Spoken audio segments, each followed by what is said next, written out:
Okay, yesterday we learned that they were searching for trash in the Himalayas. It was very tough work. We also learned that Mutu and Adarul shared their earnings with VG, even though she didn't pick as much as they did. Um, so we learned a lot about them there. And then when they went to buy food, we learned that people were commenting on how they smelled. Even the food cart vendor was like, please move along so you don't drive away customers. Okay, the Blue Hills, chapter 16. The next morning, you took off down the far side of the bridge as we prepared for work. No, Ruku, I said. We have to go to the Himalayas, and they're this way. You crossed your arms over your chest and stood where you were. Actually, we don't have to do anything, Adarul said. The best part of this life is we can go wherever we want. We can go that way today, Ruku. You beamed at him.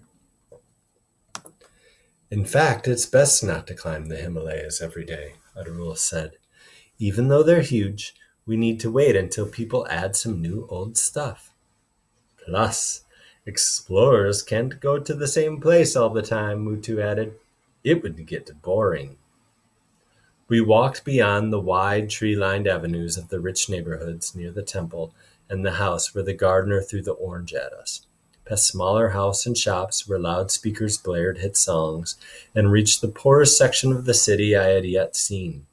Shanties built out of every imaginable scrap of waste, roofs of coconut thatch or gunny sacks, walls cobbled together from metal signs, wooden crates, or even cardboard taped over with plastic sheets lined the narrow streets. Look, Adarul cried. The beach! Sure enough, in the distance, beyond the shanties, past the long mound of rubbish, we could glimpse the sparkling blue ocean. We call this dump the Nilgiris, Mutu said. The Blue Hills. Nicer than the Himalayas, I said. The reflection of the ocean in the sky gave the rubbish a bluish-gray tint, and the cool sea breeze made me like it better than the Himalayas, although I was sure the trash was just as nasty. Pretty, you stared at the waves before settling down on a wooden crate and starting your beadwork. Kuti lay at your feet and shut his eyes. A group of boys were already at work on the mound. Mutu and Adarul ignored them and picked spots and got busy. But as soon as I reached for a bottle, one of the boys approached me. What do you think you are doing here? He looked about as young as Mutu, but his clothes were even more ragged. What does it look like I'm doing? Enjoying the view? You have to give me a third of whatever you collect here, he said. Who made you the tax collector? I said. He spat right at me. Stop that! Mutu popped up between us. Leave my sister alone! Who are you to tell me what to do? The boy scowled at Mutu and waved his stick in my face. Stop it, Sridhar! An older boy with fuzz on his upper lip came up behind the one who threatened. I won't let you stay with us if you start fights. Sullen-faced, the boy named Sridhar stepped away as Adarul joined us. How are you, Kumar? Adarul said to the fuzzy-lipped boy. Look, this is our place, Kumar replied. It's okay for you to come here, but you can't bring along every new kid in the city. There's enough here for all of us to share, Adarul said. Yes, just look at this wealth spreading from sea to shore, Mutu waved his stick. Gray gold, I call it. We never acted like we own the Himalayas, Adarul said, and I showed you where it was. Kumar scowled but didn't argue anymore, and we all went back to work. After what felt like hours, my legs were coated with yellow and brown slime, and my back was slick with sweat.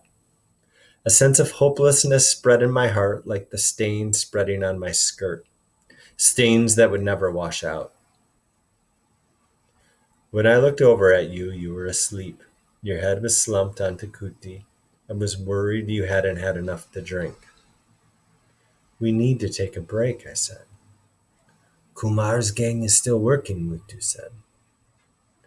Life isn't a competition, Arul followed my gaze. We have enough, let's go.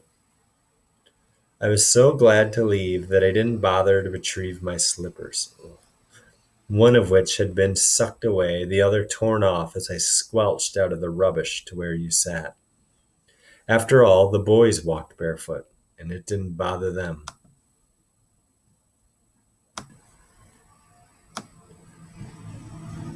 Okay, so for this response, we're going to try something a little different. Which part of this chapter do you find the most interesting? So there's a few things in this chapter that are kind of setting up the rest of the book. So I'd like you to just pick one thing that happened and talk about why you find that interesting. Maybe it could be where VG loses her slippers, or something with that boy and VG. Anything in this chapter that happened um, that you think is interesting, because several things are going to come up later. It's a subtle chapter that way, but important. Okay, good luck, and I'll see you tomorrow.